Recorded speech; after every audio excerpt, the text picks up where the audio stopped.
Bismillahirrahmanirrahim. Assalamualaikum warahmatullahi wabarakatuh. Selamat pagi, salam sejahtera bagi kita semuanya. Yang terhormat Ibu Siti Latifah SPD MPD selaku Kepala SMP Negeri 9 Kota Surakarta, dan pada pagi hari ini selaku mentor dari seminar hasil orientasi pengenalan nilai dan etika bagi P3K Dinas Pendidikan Pemerintah Kota Surakarta tahun 2025. Pada pagi hari ini kita diberikan kesempatan untuk dapat berkumpul. Puji syukur kita aturkan kepada Tuhan Yang Maha Esa, di mana kita dapat menikmati pagi yang cerah ini dengan suasana yang berbeda juga di sela-sela kegiatan yang padat. Bapak Ibu semuanya dapat berkumpul di sini. Yang kami hormati Bapak Ibu tamu undangan dari Bapak Ibu guru sekaligus dari tenaga kependidikan SMP Negeri 9 Kota Surakarta. Untuk yang pertama, kita buka acara pada pagi hari ini dengan membaca bacaan basmalah bersama-sama. Bismillahirrahmanirrahim. Untuk yang kedua, seminar hasil orientasi pengenalan nilai dan etika bagi P3K Dinas Pendidikan Pemerintah Kota Surakarta tahun 2025 dengan judul penerapan CRT pada pelajaran bahasa Indonesia dalam materi teks deskripsi untuk menciptakan rasa cinta terhadap kebudayaan Indonesia di SMP Negeri 9 Kota Surakarta, yang akan disampaikan oleh Ibu Yuni Anjani SPD. Untuk mempersingkat waktu, kepada Ibu Yuni Anjani SPD kami persilakan.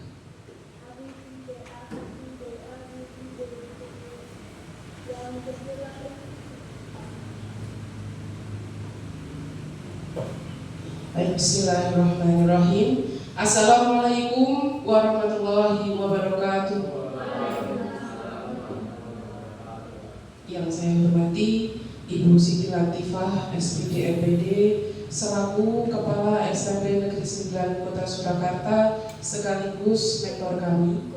Yang kami hormati tamu undangan yang telah hadir menyempatkan waktu pada hari ini. Izinkan saya menyampaikan seminar hasil orientasi pengenalan nilai dan etika bagi P3K Dinas Pendidikan Pemerintah Kota Surakarta tahun 2025 dengan judul yang saya angkat, penerapan CRT pada pembelajaran bahasa Indonesia dalam materi teks deskripsi untuk menciptakan rasa cinta terhadap kebudayaan Indonesia di SMP Negeri 9 Kota Surakarta.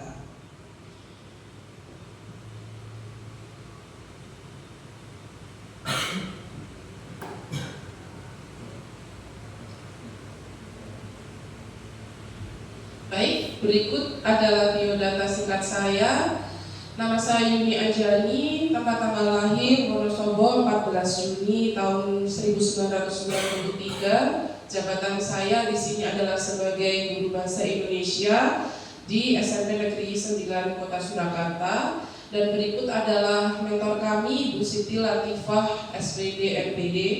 Dan kemudian masuk ke pendahuluan, yaitu sebagai pegawai pemerintah dengan perjanjian kerja atau P3K adalah salah satu jenis aparatur sipil negara ASN yang diatur dalam Undang-Undang Nomor 5 Tahun 2014. Sebelum menjalankan tugasnya, ASN perlu mendapatkan pembekalan atau orientasi terkait tugas dan fungsi nilai-nilai serta etika jabatan agar mampu memenuhi core value berakhlak dan employer branding ASN. Bangga melayani bangsa sebagai bagian dari transformasi budaya ASN. Selanjutnya, maksud dari kegiatan kita pada hari ini adalah untuk pengenalan tugas dan fungsi ASN, pengenalan nilai dan etika pada instansi pemerintahan dengan tujuan peserta atau kami mampu memahami program orientasi dan mengenal nilai serta etika instansi pemerintah, dan peserta mampu mengaktualisasikan nilai-nilai dasar ASN berakhlak. Kemudian waktu pelaksanaan kami gelombang 2 tanggal 16 Mei sampai 26 Juni 2025 bertepatan di SMP Negeri 9 9 Kota Surakarta, yaitu selanjutnya bab 2 terkait visi pemerintahan Kota Surakarta. Visi pemerintahan Kota Surakarta ialah mewujudkan Surakarta sebagai kota budaya yang modern, tangguh, gesit, kreatif, dan sejahtera. Selanjutnya untuk misi pemerintahan Kota Surakarta, pertama meningkatkan kualitas kesehatan masyarakat, memperkuat pertumbuhan ekonomi yang adaptif dan berkelanjutan, mewujudkan tata ruang dan infrastruktur kota, meningkatkan kualitas dan daya saing pemuda dan masyarakat umum di bidang pendidikan, ekonomi, seni, budaya, dan olahraga. Masuk ke bab 3 yaitu visi Dinas Pendidikan Kota Surakarta, yaitu terwujudnya layanan pendidikan yang bermutu dan paripurna. Selanjutnya untuk misi Dinas Pendidikan Kota Surakarta, yang pertama layanan pendidikan yang bermutu dan paripurna, layanan pendidikan yang paripurna dan sumber daya aparatur pelayanan. Masuk ke visi SMP Negeri 9 Kota Surakarta, yaitu bertakwa, berprestasi, berintegritas, berkarakter Pancasila, dan berwawasan lingkungan. Masuk ke misi SMP Negeri 9 Kota Surakarta, yang pertama ada pembinaan mental, pembinaan peningkatan keimanan dan ketakwaan, budaya jujur, disiplin, gotong royong, dan bertanggung jawab, bimbingan prestasi akademis, kegiatan ekstrakurikuler KBM yang efektif, pembiasaan literasi, serta pembinaan kedisiplinan, pelayanan pendidikan, pembelajaran, pembimbingan dan pelatihan, semangat berprestasi, cerdas, terampil dan kompetisi, dan pembiasaan kepedulian lingkungan. Selanjutnya pencegahan pencemaran dan kerusakan lingkungan, diakhiri dengan konservasi air, berwawasan lingkungan. Tujuan SMP Negeri 9 Kota Surakarta, yang pertama adalah kegiatan keagamaan, yang kedua terkait dengan peringkat sekolah, berintegritas dan berkarakter, prestasi non-akademis, minat baca, penggunaan media pembelajaran, peran laboratorium, kemampuan berbahasa Inggris aktif, mutu penyelenggaraan pendidikan yang efektif dan efisien, mutu penyelenggaraan pendidikan yang transparan, akuntabel, partisipatif, dan relevan, serta pelestarian fungsi lingkungan, pencegahan pencemaran, diakhiri dengan pencegahan kerusakan lingkungan hidup. Selanjutnya, seperti yang kita ketahui bersama Bapak Ibu, untuk tugas utama guru pertama adalah yang pasti mendidik, kemudian mengajar, membimbing, mengarahkan, melatih, menilai, dan yang terakhir adalah mengevaluasi peserta didik. Yang kedua, beban kerja guru paling sedikit adalah 24 jam tatap muka dan paling banyak 40 jam tatap muka dalam 1 minggu. Selanjutnya untuk beban kerja guru BK paling sedikit 150 peserta didik dan dalam 1 tahun. Kemudian di sini ada beberapa hal yang akan saya sampaikan terkait dengan kewajiban kita sebagai guru, tanggung jawab guru, dan wewenang guru di sebuah sekolahan atau di instansi kita tercinta ini. Pertama, kewajiban guru yang pasti adalah merencanakan, melaksanakan, menilai, dan mengevaluasi hasil pembelajaran, serta meningkatkan dan mengembangkan kualifikasi akademik dan kompetensi, bertindak objektif dan tidak diskriminatif, menjunjung tinggi undang-undang, serta memelihara dan memupuk persatuan dan kesatuan bangsa. Untuk tanggung jawab guru, yaitu menyelesaikan tugas utama dan kewajiban pendidik. Yang terakhir, wewenang guru adalah memilih dan menentukan materi, strategi, metode, media pembelajaran, dan alat penilaiannya.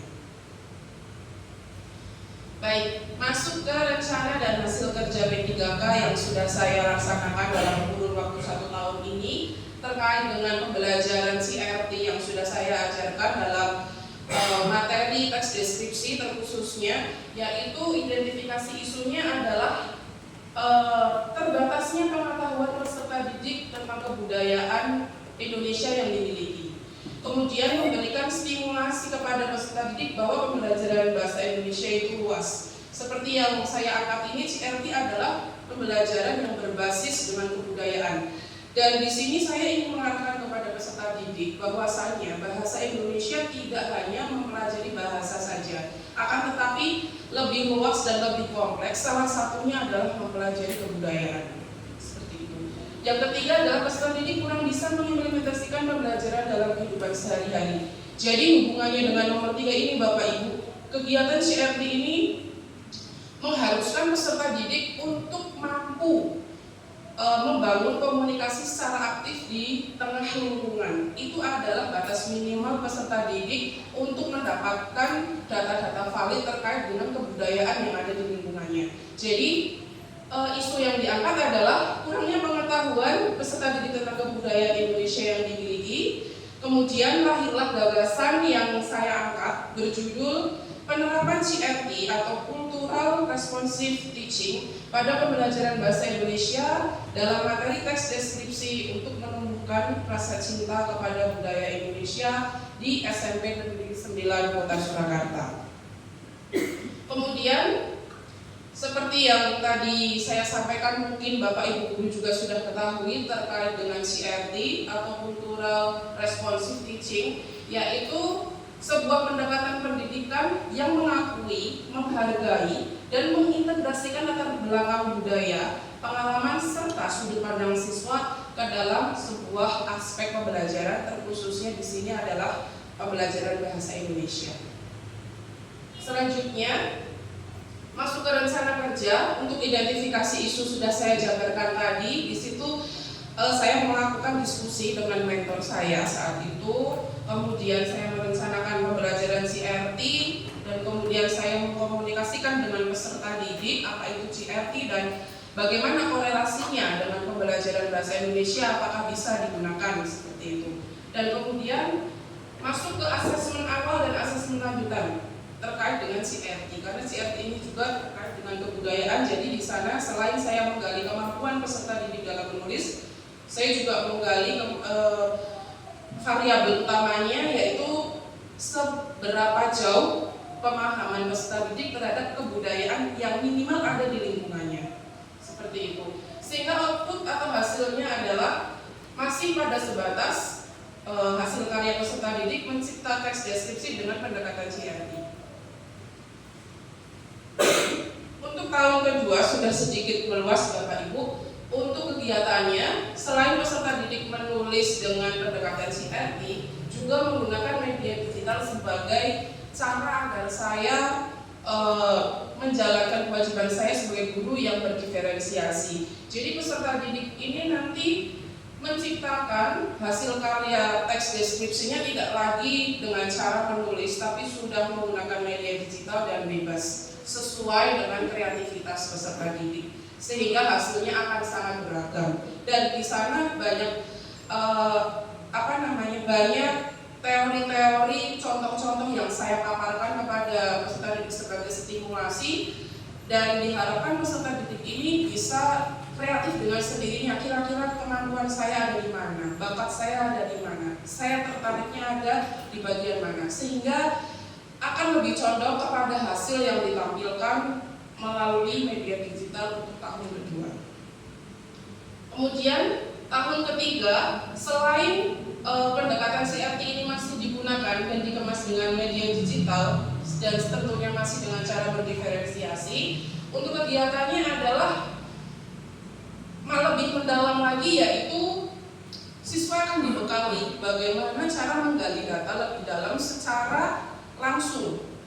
Jadi anak-anak akan diarahkan bagaimana kita bisa mencari data secara real dan kepada siapa kita akan datang, dan bagaimana cara kita bisa mendapatkan data yang matang, seperti itu. Jadi untuk tahapan kegiatannya, kegiatan ini akan dikorelasikan dengan CRT, dengan media digital yang lebih menarik dan inovatif, kemudian pembelajarannya berdiferensiasi, serta peserta didik menggali informasi dari proses wawancara dan media pustaka yang mendukung. Dan untuk outputnya, hasil karya peserta didik ini dikemas dengan lebih variatif serta menarik, kemudian membangun kemampuan diri dalam bergotong royong dan bertanggung jawab, dan mengembangkan kemampuan berkomunikasi aktif dari berbagai arah, semacam itu.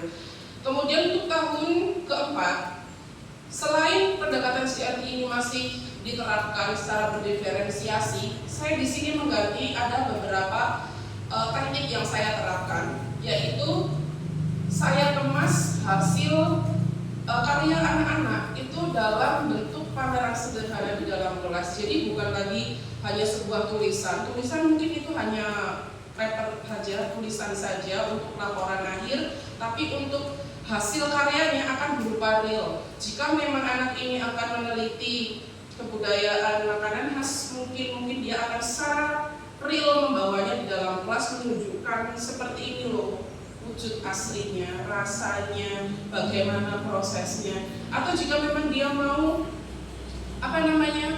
menjabarkan tentang kebudayaan yang ada di sekitarnya, maka dia akan menampilkan video secara realnya seperti apa kegiatannya, apa maknanya, dan lain sebagainya. Untuk outputnya seperti tadi, di dalam kelas ada pameran sederhana di mana anak-anak ini akan memilih kebudayaan apa yang akan ditampilkan secara berkelompok, seperti itu. Untuk tahun kelima ini kegiatan lanjutannya adalah berdasarkan evaluasi dari tahun 1 dan ke-4. Jadi saya berkomunikasi dengan mentor. Kemudian pendekatan CRT ini akan diimplementasikan dengan baik ketika seperti apa. Nah, itu kami akan diskusikan di tahun kelima ini dan akan kami sesuaikan tentunya dengan kesiapan belajar peserta didik, sehingga output yang dihasilkan harapannya adalah pengembangan program penerapan CRT yang lebih variatif, serta menanamkan jiwa bergotong royong, kritis dan kreatif, dan menumbuhkan rasa cinta dan bangga kepada kebudayaan Indonesia. Berikut adalah proses pembelajaran yang saya tampilkan di tahun pertama. Dari observasi, kemudian saya berdiskusi dengan mentor, dan kemudian penyampaian secara langsung kepada peserta didik diikuti dengan praktik. Seperti itu.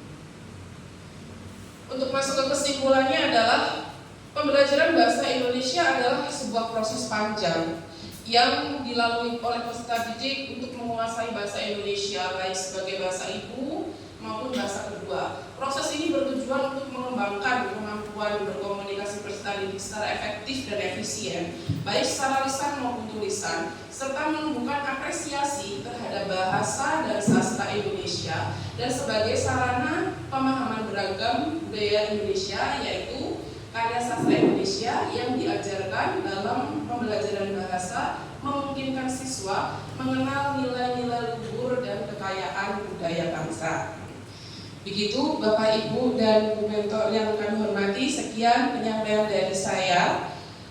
Jika ada salah saya dalam bertutur kata, mohon dimaafkan. Kemudian saya serahkan kembali ke moderator.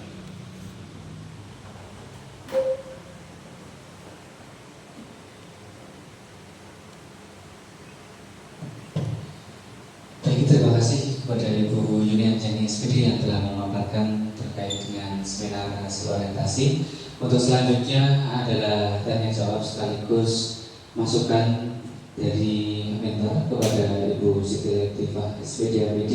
Kami persilakan.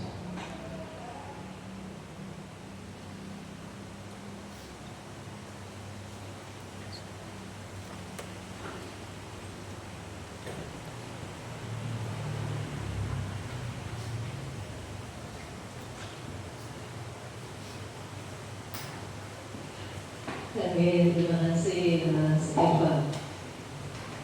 Assalamualaikum warahmatullahi wabarakatuh. Ini Mbak Yuni Anjani, gimana kabarnya? Alhamdulillah luar biasa, Bu. Sehat? Alhamdulillah sehat. Bahagia? Alhamdulillah selalu bahagia. Kenapa? Alhamdulillah sudah menyelesaikan amanah yang diberikan kepada saya. Sudah presentasi. Ini selesai atau baru tahap awal? Tentunya harus di tahap awal. Ya, berarti ini selesai di tahap 1 gitu ya. Oke. Masih banyak tahap-tahap berikutnya yang menunggu inovasi dari Terima kasih tadi sudah Mbak Yuni Anjani sudah memaparkan laporan orientasi pengenalan nilai dan etika pada instansi pemerintah bagi P3K, Dinas Pendidikan Pemerintah Kota Surakarta. Di sini mengambil inovasi penerapan CRT dalam pembelajaran bahasa Indonesia pada materi teks deskripsi untuk menumbuhkan rasa cinta kepada budaya Indonesia di SMP Negeri 9 Kota Surakarta. Tadi luar biasa sekali, sudah dipaparkan dari awal sampai akhir untuk kesesuaian dari inovasi panjenengan dengan visi misi di Kota Surakarta maupun di SMP 9 Kota Surakarta. Nah, coba dibuka di rencana kerja.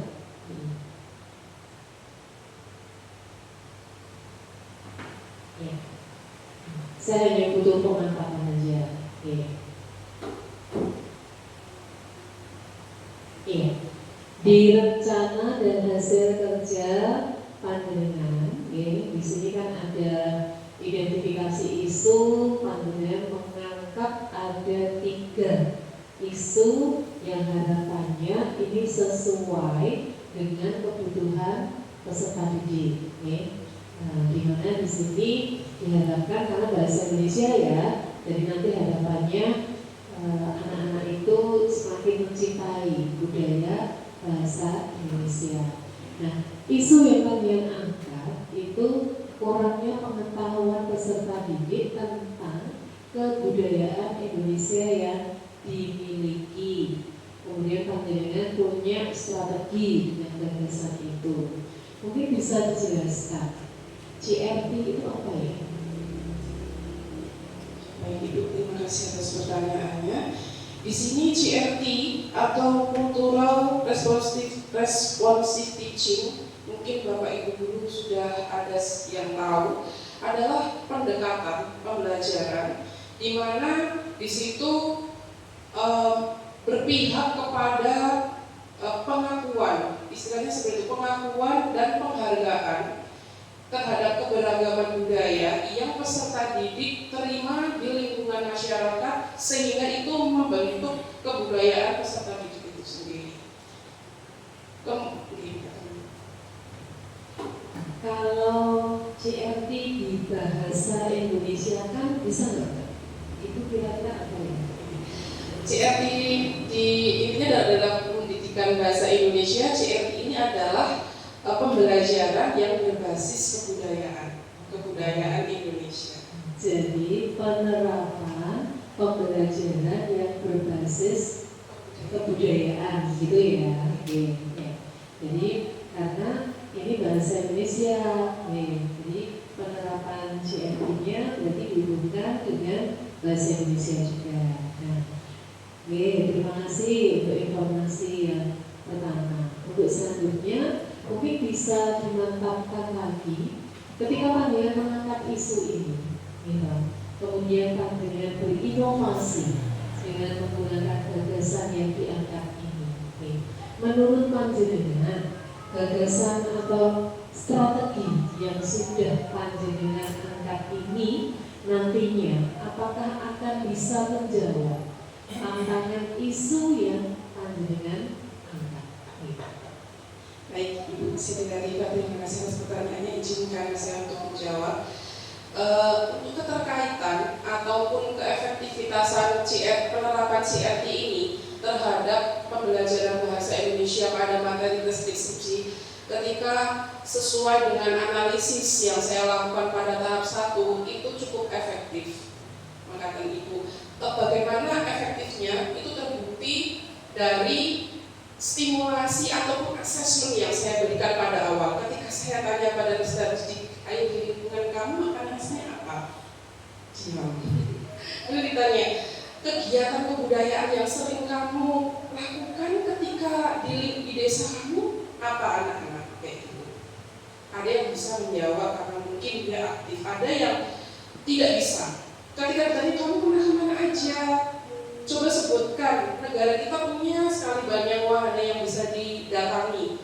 Ada yang mampu menjawab, ada yang tidak. Sehingga di sini ketika saya memberikan simulasi dan kemudian di sini terjawab dengan keadaan peserta didik yang tidak begitu lancar menjawabnya, itu menjadi point of view buat saya. Oh, ternyata anak-anak itu kurang deh wawasan tentang kebudayaan yang kita miliki. Padahal tidak perlu kita membicarakan kebudayaan di luar Jawa ataupun di Jawa Tengah. Cukup kita mempelajari kebudayaan di lingkungan kita saja itu sudah sangat banyak sekali.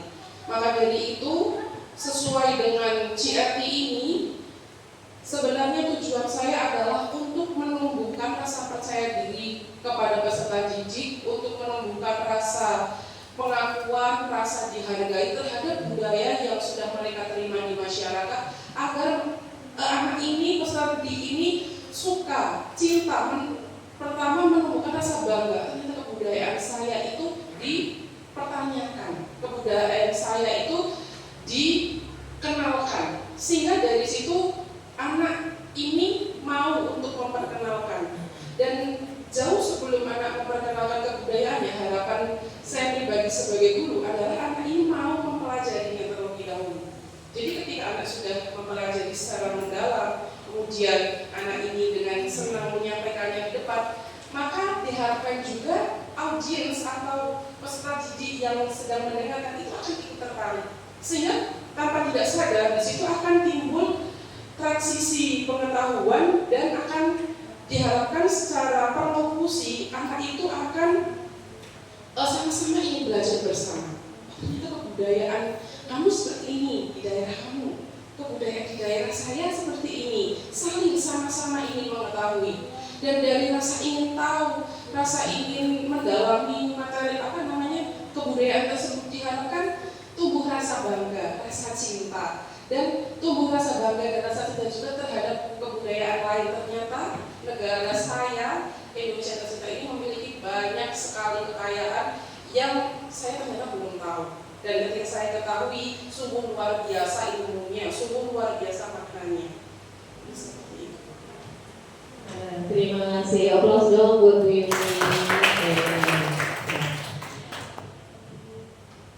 Berarti ada jawabannya dalam arti strategi ini bisa menjawab isu gitu ya? Bisa. Nah, nah. Ketika panjenengan memanfaatkan di tahun pertama sampai dengan tahun kelima,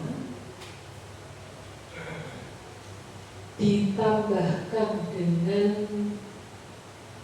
aplikasi atau yang sekarang sudah ngetren ya, AI gitu, mungkin nggak di dalam penerapan CRT ini?